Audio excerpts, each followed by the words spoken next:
Oi, tudo bem? Vamos iniciar nossa primeira aula da disciplina de interface humano-computador. Eu sou a professora Lucineide Rodrigues da Silva. Nesse módulo, vou trazer para vocês uma introdução aos conceitos e à área de pesquisa da interação e da interface humano-computador. Vamos começar com a unidade 1, Histórico e Evolução de IHC. Quando falamos em sistemas interativos, estamos conversando sobre tecnologias que estão ao seu redor. Eletrodomésticos, carros, relógios, celulares. Todos os componentes desses sistemas apoiam as pessoas durante a execução das suas atividades. Então, durante o uso desse eletrodoméstico, desse dispositivo, desse celular, dessa câmera de segurança, as pessoas buscam por um objetivo e essas tecnologias vão tentar, né, elas têm como objetivo apoiá-las todos os dias. Ou, eventualmente, a depender de como esse sistema é adaptado e é utilizado. Quem desenvolve essas tecnologias? Os designers. Então, quando falamos em atender uma necessidade humana, para isso é importante que os designers saibam que o seu trabalho muda a vida dessas pessoas. E existem mudanças que são previsíveis, mas também há aquelas que são imprevisíveis. No momento em que você está projetando um sistema, existem aquelas mudanças que você quer que aconteçam. No entanto, é preciso também considerar que algumas imprevisíveis podem acontecer. E, para isso, é importante a gente estar sempre refletindo sobre o que acontece se o sistema que você está projetando falhar. O que acontece com o usuário que está no meio do uso desse sistema, ou o usuário que precisa entrar, interagir com esse sistema para alcance de algum objetivo. E se esse sistema ficar indisponível? Quais são os cuidados que nós, enquanto designers, tomamos para atender esses nossos usuários, as pessoas que precisam dessas tecnologias? Aqui eu trouxe alguns exemplos de o que aconteceu com pessoas em momentos recentes em que a tecnologia falhou. Pegando um pouco do gancho, né, da pandemia de Covid-19, que nós enfrentamos recentemente, eu trouxe dois exemplos muito importantes e que demonstram aí como pessoas que nós não prevemos de forma direta podem ser impactadas pelos produtos que nós desenvolvemos, pelos sistemas que nós projetamos, e o porquê é importante ter essa consciência, refletir sobre isso, para tentar minimizar os impactos negativos causados. No primeiro exemplo, eu trouxe aqui o auxílio emergencial na pandemia de coronavírus. Sem CEP e celular, a saga de diarista para conseguir a ajuda de R$600. Ou seja, um sistema que foi projetado para apoiar pessoas brasileiras durante o período de pandemia, não considerou que no Brasil existe uma grande quantidade de pessoas e que muito possivelmente são essas as pessoas que primeiro precisariam desse auxílio, não tem CEP ou não tem um telefone celular disponível para conseguir instalar um aplicativo e para conseguir se cadastrar no programa para poder receber esse auxílio. O outro exemplo, também no contexto da pandemia, é do Conect SUS. Ou seja, esse aplicativo, ele teve uma falha. E o que essa falha causou? Validou qualquer QR Code. Ou seja, um sistema de segurança para garantir que as pessoas vacinadas tivessem acesso aos serviços para tentar mitigar a dispersão da doença, tinha uma falha que permitia que pessoas não vacinadas pudessem acessar os ambientes, pudessem acessar os espaços, e um risco potencial é que pessoas pudessem, não vacinadas, ter uma maior probabilidade de ter a doença e continuar a propagar isso. Então, são dois problemas que ocorreram recentemente no Brasil e que demonstram que, muito provavelmente, houveram falhas que não foram consideradas aí pelo designer. Quando eu falo designer aqui, eu estou tentando trazer um conjunto de capacidades que são necessárias para o desenvolvimento de sistemas. Nós precisamos de alguém que projete, que modele os requisitos e que verifique como esses requisitos são entregues às pessoas. Então, a pessoa que vai estar modelando esse sistema, modelando essa tecnologia a partir daquilo que ele conheceu e aprendeu sobre as pessoas que ele tem que atender, é quem deveria estar se preocupando, é quem deveria estar atentando para que falhas graves como essas não ocorram. Por quê? Uma falha de um sistema que coloca em risco uma saúde pública ou a subsistência de uma família são falhas muito graves que precisam ser mitigadas em tempo. Quando falamos em design de sistemas, projeto de sistemas interativos, estamos falando de criação de produtos e serviços interativos que tenham excelência e que se adequam às necessidades das pessoas e ao estilo de vida que elas seguem. Ou seja, o sistema ele precisa estar aderente àquela pessoa, ele precisa considerar o dia a dia de quem vai utilizar, os impactos positivos e os impactos negativos que podem vir desse estilo de vida e do uso desse sistema. Quando vamos projetar um sistema interativo, é muito importante que esse designer ele tenha uma visão centrada nas pessoas. O que isso significa? Diferente lá do desenvolvedor de software, que tem como principal característica buscar um software que atenda, que mantenha os dados íntegros, que mantenha a segurança dos dados, que mantenha a comunicação entre os componentes adequada. Quando está falando de designer de sistemas interativos, nós precisamos pensar em o que as pessoas que vão usar o nosso produto querem fazer. Como essas pessoas precisam se conectar, como elas podem se conectar dentro do contexto da tecnologia que está sendo desenvolvida.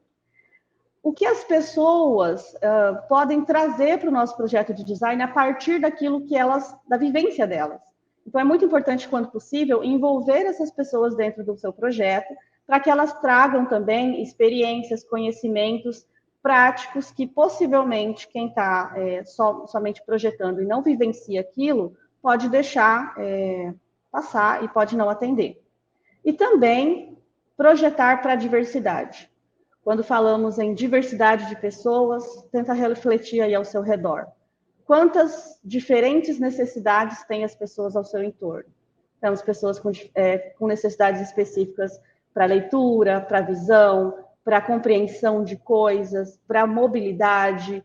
Também temos uma diversidade de forma que as pessoas têm no seu dia a dia de fazer as coisas. E tudo isso precisa ser considerado, porque o sistema... Raramente nós trabalhamos com um sistema que vai ter um único usuário, né? Então, precisamos atender essa diversidade de pessoas, de usuários possíveis dentro dos nossos sistemas interativos. Para isso, o que mais é importante? Compreender as oportunidades para criar maneiras inovadoras de interação. Quando estamos projetando um sistema, é muito importante que utilize-se de toda a criatividade disponível para pensar em novas formas de interagir. As tecnologias, elas avançam à medida que novos designers têm novas ideias para conectar pessoas e trazem essas inovações para dentro dos sistemas. Esses sistemas demandam dessa interação para que as pessoas se mantenham ali engajadas no uso do sistema e tenham as suas necessidades atendidas. É claro, as soluções clássicas vão continuar funcionando, mas também é importante que dentro daquele contexto você procure formas de trazer uma nova forma de interagir, um novo modelo de interface, um novo componente que possa trazer para aquelas pessoas as características necessárias, que torne aquele uso, aquela experiência agradável, pensando sempre nessa abordagem de fora para dentro, das pessoas, né, de fora do sistema, do entorno das pessoas para dentro. Seria o sistema propriamente dito, a organização dos dados, os códigos que desenvolvemos, as nossas rotinas de algoritmos que vamos construir para essa tecnologia funcionar. Primeiro as pessoas, depois o interior do sistema. É uma mudança radical, talvez, para quem está trabalhando o tempo todo com o desenvolvimento de sistemas do ponto de vista do projeto de software. Então, é importante que isso fique muito claro para você, enquanto você estiver trabalhando esse conteúdo aqui, que é interface humano-computador. O nosso foco é atender pessoas humanas, prover a elas essa interação, atender essas necessidades que ela demanda. Tudo bem? Falando um pouco de interface, trouxe para vocês aqui um contexto inicial, uma definição inicial de interface. Podemos dizer que a interface ela é um lugar de contato entre duas entidades. Antes, ela era muito focada em software, porque nós tínhamos basicamente o computador, a tela, um monitor, e toda a comunicação era mediada por esses softwares que captavam as entradas via teclado mouse e traziam ali alguma resposta pela tela, pelo monitor. Hoje, nós temos interfaces variadas, que incluem software e também hardware, principalmente com a internet das coisas e com a quantidade enorme de dispositivos que podem ser interfaces para acesso a sistemas interativos. Então, ela evoluiu e agora ela também inclui a cognição e a emoção da pessoa que está utilizando. Dessa forma, a interface ela é a superfície de contato que vai refletir as propriedades físicas das partes que estão interagindo, as funções a serem executadas e o balanço entre poder e controle. Pensando sempre aqui, estamos trabalhando na interface, refletindo essas propriedades, e pode ser, de um lado, um outro computador, um outro dispositivo, né, uma hardware, e do outro lado ali, um ser humano interagindo com ela, interagindo com o sistema através dela, tá bom? Trazendo aqui um contexto histórico das interfaces, lembra que eu comentei que lá no início a gente falava muito da interface do ponto de vista de tela, né? Era muito focado em uso de computador. Então, como que a gente começou a discutir interfaces e pensar em como os seres humanos estão em contato ou estão sendo impactados por esses sistemas com os computadores? Lá em 1945, nós temos aí a primeira versão dos grandes computadores e eles ainda eram operados por luzes e cartões perfurados. Quem utilizava esses sistemas eram as pessoas que tinham inventado, que estavam construindo essa tecnologia. Era um momento em que as interfaces, elas eram luzes e cartões. Eram botões ali que você precisava preencher dentro daqueles cartões para que o sistema pudesse fazer a leitura. Então, era um momento onde a interface ela não era muito coerente para facilitar o uso pelas pessoas, tá bom? Bem no início do processo. Evoluindo ali até 1955, os computadores começaram a aceitar uma interação via linguagem de máquina. Então, os especialistas já conseguiam acessar esses sistemas e desenvolver rotinas com programação usando essa linguagem de máquina. Então, a interação do humano com o computador era somente através desse conhecimento técnico. Lembrando, só os especialistas estavam utilizando esses sistemas, eles não estavam ainda populares. Até 65, nós tivemos a evolução da linguagem de máquina, lembra? Linguagem de máquina, zeros e uns somente, para uma linguagem ali que facilitaria a interação das pessoas, que já era o assembler. Então, ele já trazia uma facilidade para as pessoas se comunicarem ali com o computador, com uma linguagem de programação que já tinha alguns comandos e facilitava ali a produção dessas rotinas que precisavam ser calculadas.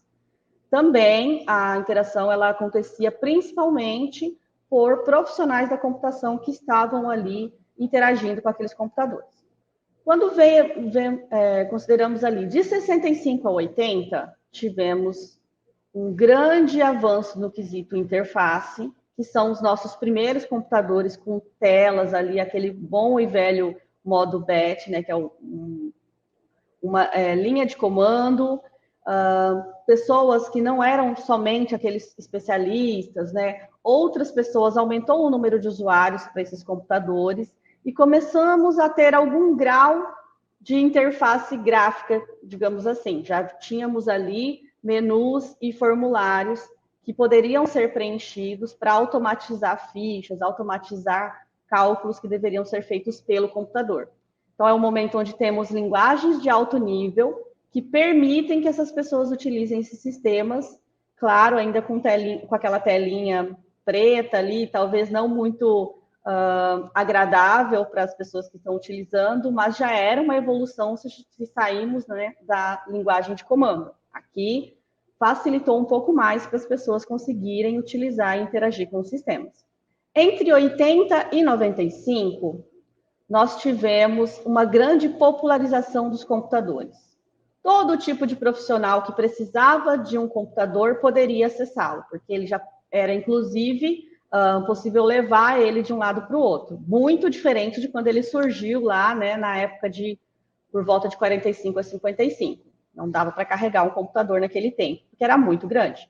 Então, aqui nós já temos as linguagens que são orientadas a problemas ou orientadas a objetos, e os profissionais podem utilizar e interagir com esses sistemas utilizando uma interface WIMP, que são janelas, ícones, menus e ponteiro. Também é nessa época aqui que surge, né, que foi inventado o mouse. Então, o mouse, ele trouxe para os computadores a potencialidade de você conseguir, com esse apontador, interagir, clicar, arrastar e ter acesso a uma outra quantidade de funcionalidades acessíveis de forma visual, né, e possivelmente aí muito mais fáceis para se aprender enquanto iniciante.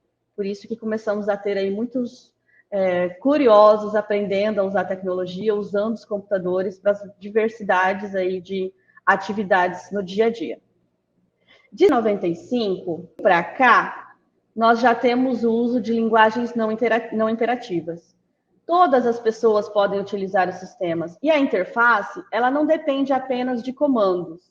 Vamos recuperar. Lá no início, tínhamos apenas a linguagem de máquina, depois começamos a conseguir a comunicação via assembler, passou para uma linguagem de alto nível, depois uma linguagem orientada a objetos, por exemplo, e agora nós temos a interação via voz, via gestos, via imagens. Então, não é somente os comandos ali de uma linguagem de programação ou do uso do teclado e do mouse e de janelas para isso, certo? Então, essas interfaces, elas ampliam as possibilidades de construir formas de interação, permitem que os sistemas adotem essas tecnologias, adotem essas formas de interagir e ampliam para nós, enquanto designers de sistemas, as possibilidades para atender às necessidades das pessoas. Então, estamos aí num ótimo momento, quando temos a nossa Alexa, nós temos o Kinect, temos outros dispositivos que fazem aí um acompanhamento de vários sinais que podem ser emitidos por nós, seja voz, seja gesto, para que se tornem aí reconhecidos pelo computador e atendam às demandas e às necessidades que nós tenhamos no dia a dia. Nosso celular já tem acelerômetros e uma série de facilidades aí que permitem um uso mais completo, né, para adotar dentro dos nossos sistemas. Então, pense, a partir do momento em que nós temos uma diversidade maior de formas de interagir, traz também para o projeto de sistemas uma diversidade maior de possibilidades e de considerações que precisam ser feitas na hora de escolher quais são as possibilidades que vão ser oferecidas para os nossos usuários, ok? Tudo isso é trabalhado naquilo que chamamos de interação humano-computador. Aqui, a disciplina se chama interface humano-computador. Em outros cursos, ela também pode ser chamada de interação. Por quê? A interação e a interface, loguinho vocês vão perceber que elas estão muito juntas, mas dentro da grande área da ciência da computação, o nome da área de pesquisa é interação. E nela nós estudamos design, avaliação e implementação do uso desses sistemas para uso por pessoas, uso humano.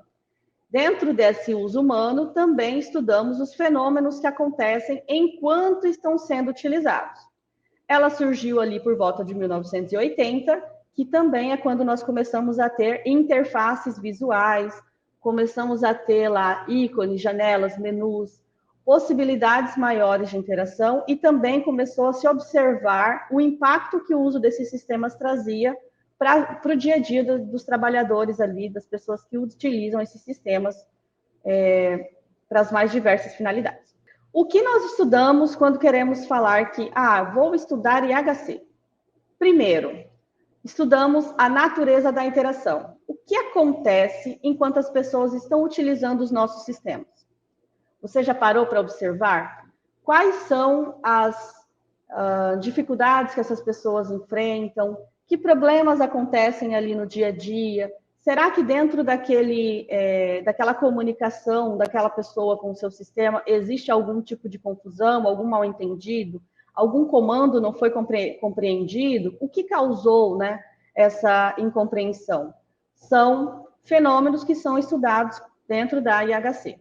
O contexto de uso. Como a interação do usuário com o sistema é influenciada pela localização desse usuário.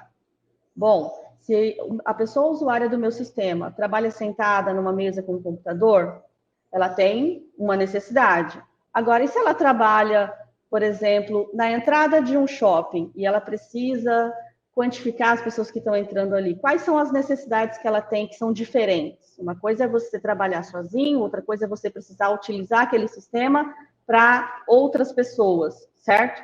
A necessidade desses dois perfis muda. Então, o contexto de uso vai modificar a forma como as pessoas interagem com o seu sistema. E quando você conhece bem esse contexto de uso, você consegue diminuir as dificuldades causadas. Então, potencializar, facilitar determinadas atividades para que essas pessoas consigam ter uma boa experiência durante o uso desse sistema. As características humanas.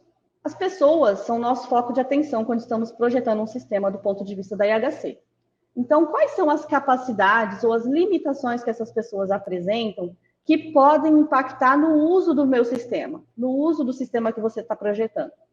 Existem pessoas com determinadas dificuldades. Por exemplo, olha, a pessoa é canhota, a pessoa é destra. O que isso modifica no uso do seu sistema? Se for um sistema computacional, o mouse vai resolver isso, porque o sistema operacional já considera, né? Você consegue configurar para direita e esquerda. Mas e se for um hardware que você está projetando? Está considerando uma pessoa canhota, por exemplo? De que lado ele vai aparecer para aquela pessoa? Do lado direito ou do lado esquerdo? Será que isso vai ser personalizado? São cuidados que você precisa ter para justamente atender essas capacidades humanas. Claro, eu peguei aqui um exemplo simples, né? Direita e esquerda, mas isso acontece também com relação a linguagens, com relação à visão, à mobilidade, ao tamanho dos ícones e teclas que você utiliza dentro do seu dispositivo, principalmente hoje, quando falamos em desenvolvimento de sistemas móveis, né? Temos aí telas cada vez maiores, então é bom utilizar esse espaço de tela para que pessoas com dificuldade de manuseio possam também utilizar os nossos sistemas. O tamanho do botão ali, uma mão pequena pode conseguir clicar, uma mão de uma pessoa maior, né, de um adulto, pode não clicar o suficiente e não conseguir usar o espaço que você determinou na tela.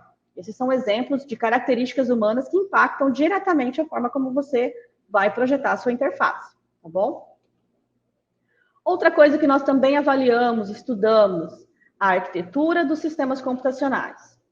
Como o meu modelo de sistema, do software, e aqui eu estou falando da parte de desenvolvimento em si, como a organização dos dados, como a organização, a comunicação entre as camadas dos meus serviços, dos meus microserviços, ou como eu poderei melhorar, desenvolver a arquitetura do meu software de uma forma que favoreça a experiência das pessoas. É algo que, por exemplo, eu preciso desenvolver um sistema que funcione online. Ok.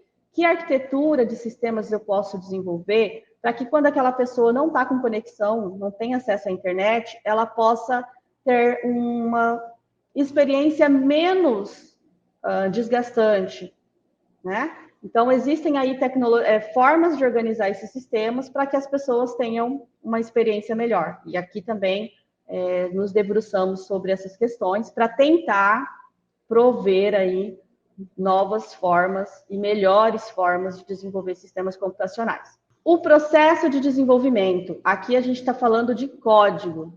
Coloquei aqui um V1, V2.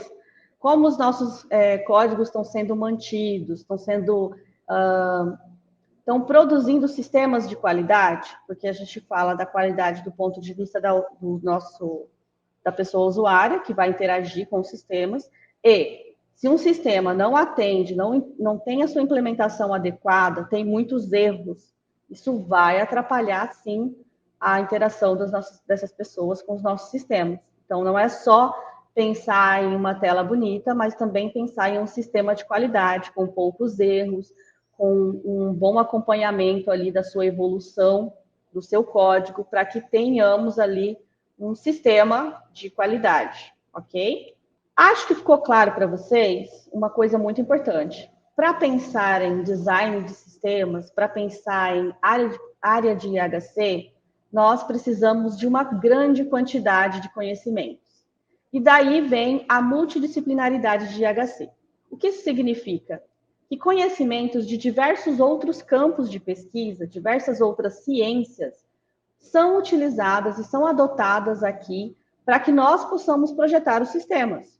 Por exemplo, a ergonomia verifica formas das pessoas de desenvolver objetos ou formas de pessoas utilizando esses objetos sem causar nenhum problema ergonômico, altura de cadeira, altura de mesa.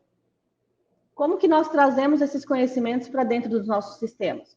Se eu estou falando de um sistema web, quais são os conceitos da ergonomia que podem ajudar a meu usuário não ter um cansaço, não fazer um esforço repetitivo, não ter nenhum problema ergonômico por conta disso? Linguística.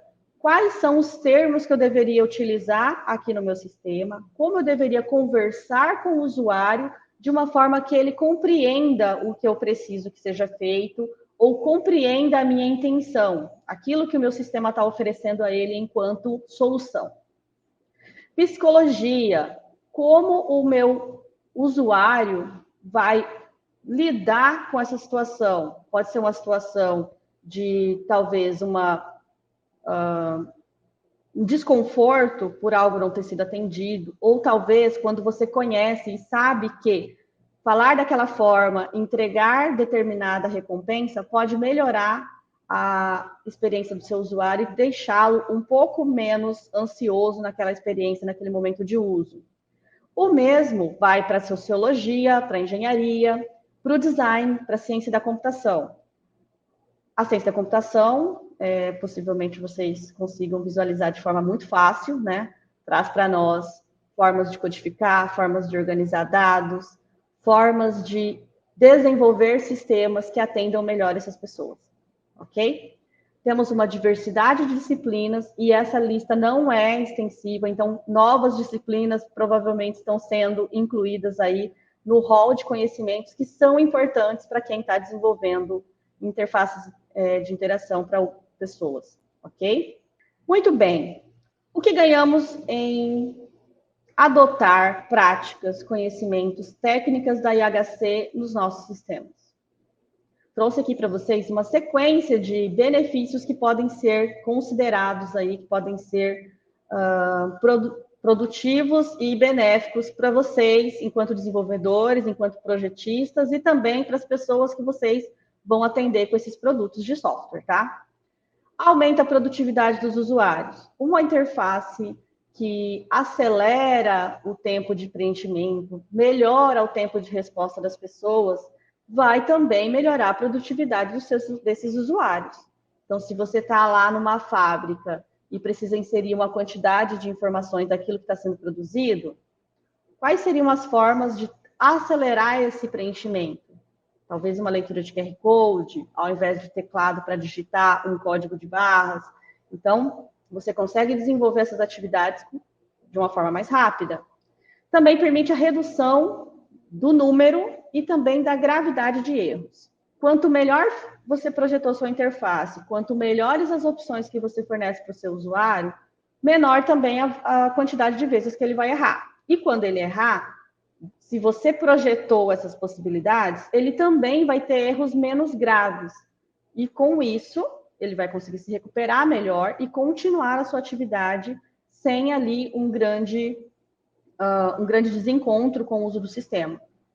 Pensa aí um pouquinho, quando foi a última vez que algum conhecido seu tentou utilizar um sistema, um software, chegou em um momento de erro e a partir dali desistiu de uso. Simplesmente não quero mais porque não funciona. Isso acontece com muita frequência. Então, quanto menos erros o seu sistema permite e quanto menos graves eles são, melhor para você que está produzindo isso. Ele também reduz o custo de treinamento. Alguns sistemas que são complexos, eles demandam de várias horas para que as pessoas consigam aprender a utilizar. Por isso, é muito melhor que você gaste um tempo projetando um sistema fácil de usar, com termos conhecidos pelas pessoas, com uma sequência de passos adequada, porque dessa forma você gasta menos em treinamento, que também vai impactar ali em menos erro e erros menos graves.